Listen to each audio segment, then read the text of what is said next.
parents were great. You know, growing up, you know, they instilled in me the importance of imagination, of curiosity, and understanding that, okay, if you want to accomplish something, I'm not just going to sit here and say, yes, you can do whatever you want. Yes, you can, but you have to also put in the work to get there, right? So they taught me that at a really early age, man. And when you grow up as a kid thinking that the world is your oyster, all things are possible if you put in the work to do it, you grow up having that fundamental belief. Who was more influential for you, your father or mother?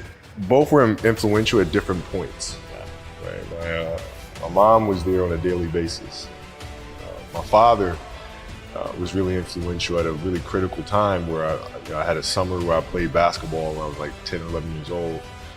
And here I come playing and I don't score 1 point the entire summer, not one. You didn't score once? Not one. Were you in the game? I was in the game. How'd you not score? Because I was terrible. Not a free throw, nothing. Not a lucky shot, not a breakaway layup, 0 points. And I remember crying about it, being upset about it. And my father just gave me a hug and said, listen, whether you score 0 or score 60, I'm gonna love you no matter what. Wow. Now, that is the most important thing that you can say to a child. Because from there, I was like, okay, that gives me all the confidence in the world to fail. I have the security there. But to hell with that, I'm scoring 60. Let's go. Right. And from there, I just went to work. I stayed with it. I kept practicing. I think that's when the idea of understanding a long-term view became important. Because I wasn't going to catch these kids in a week. I wasn't going to catch them in a year, right? So that's when I sat down and said, okay, this is going to take some thought, all right? What do I want to work on first?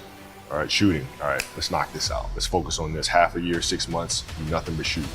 All right, after that, all right, creating your own shot. And you focus. So I started creating a menu of things. When I came back the next summer, I was a little bit better. And then 14 came around, back half of 13, 14 years old, and then I was just killing everyone. And it happened in 2 years. And I wasn't expecting it to happen in 2 years, but it did, because what I had to do was work on the basics and the fundamentals.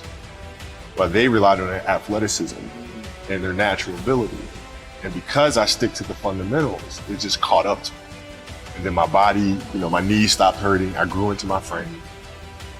And then your athleticism, once you have the fundamentals, the hard work, the mindset, and you tack on the athleticism, it's game over. Then it was game over. Wow.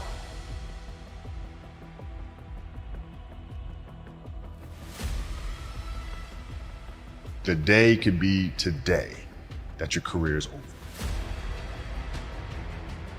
Now what do you do? I said, I better get to work. Rest at the end, not in the middle. And that's something I always live by. I'm not gonna rest, I'm gonna keep on pushing now. There are a lot of answers that I don't have, or even questions that I don't have. But I'm just gonna keep going. I'm just gonna keep going, and I'll figure these things out as you go, right? And you just continue to build that way. So I try to live by that all the time. Have a dream, sacrifice for it, and never ever rest in the middle. And I came into the NBA, I was like, man, these dudes really don't work that hard. One of the things I would do is, while everybody would be at the cafeteria, work, you know, eating and doing all sort of stuff, I just go back to the gym. I just go back to the gym. How can I show you that, no, I have the edge? Well, you do it through training, right? So when I get up in the morning, my daughter goes with me. 4 a.m.? 4 a.m. My 15-year-old goes with me. She goes with me before school, and it becomes a daddy-daughter thing. That's cool. Through that process, she understands the value of hard work. And so it's through those behaviors is where I find the motivation to do it. I think the definition of greatness is to inspire the people next to you. I think that's what greatness is or should be. It's not something that lives and dies with one person. It's how can you inspire a person to then in turn inspire another person, and then inspires another person. And that's how you create something that I think lasts forever. It's not sit around and it's all happy-go-lucky type of thing. Your leader, your job is to get the best out of it. Got to deal with it. Face it, learn from it. It's exciting when you win, it's exciting when you lose, because the process should be exactly the same. But the hardest thing is to face that stuff. But what if today is the day that's it? Now what do you do?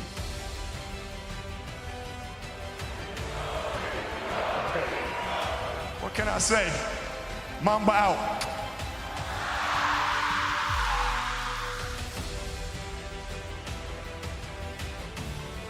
The love of the game, the challenge. Like I would watch Magic play, I'd watch Michael play, and I would see them do these unbelievable things, and I'd say, you know, can I get to that level? I don't know, but let's find out. Let's find out. And so that curiosity to see where I could push this thing led me down that path, I think. With the 13th pick in the 1996 NBA Draft, the Charlotte Hornets select Kobe Bryant from Lower Merion High School in Pennsylvania. Greatness lies ahead for this young man. Well, I learned that you have to work hard and you have to approach the game with a serious mindset. There was a stretch in 03 where Shaq was out with an injury. And Phil called me up to his office and said, okay, we need you to really turn on the afterburner, start scoring the ball if we have to win. So I did, and I wound up scoring, I think it was 9 straight games, 40 plus points. 9 straight. 9 straight games. And then Shaq comes back, second to last game of that. And then Phil calls me up to his office and says, Kobe, okay, I need you to dial it back. I'm like, why? Like, we're winning. I don't understand. It's because our goal is to win a championship. But if you continue to do this, we'll lose Shaq. We'll lose him. His motivation, his excitement. What triggers him, right? So I need you to pull back so we can pull Shaq forward for June. Wow. I mean, that was the big challenge, is you move from, being the single dominant player to understanding, okay, I have to help these other guys. How do I lift everyone else up? It's tough. It's more like you put yourself to the side, and you put yourself in their shoes and understand what they're feeling. And then you have to make certain decisions of, okay, what buttons do I need to push for this player to get them to the next level? So it's not sit around and it's all happy-go-lucky type of thing. The leader, your job is to get the best out of them, even if they may not like it at that time.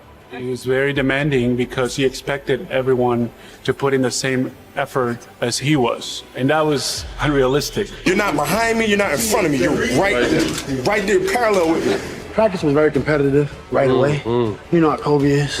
We was jarring, we had it going sometimes. He didn't let me slip a lot. Times where I get ejected or about to get a technical foul or going off the deep end, he would be there to, set me straight a lot, which helped me out a lot. So we get in the timeout, and he's like, hey, I'm open. I'm like, okay. And so we go out, and same thing, comes, hey, I'm open. Okay. There you go. Come back in, hey, dude, you got to throw me the ball. I said, man, fuck that. Get it off the rebound if I miss, bro. Listen, I don't deal with people that don't commit at that level, but then act as if they do. The running joke, he doesn't pass. So, I mean, that's okay, but I'll take those 5 rings. I'll take 5.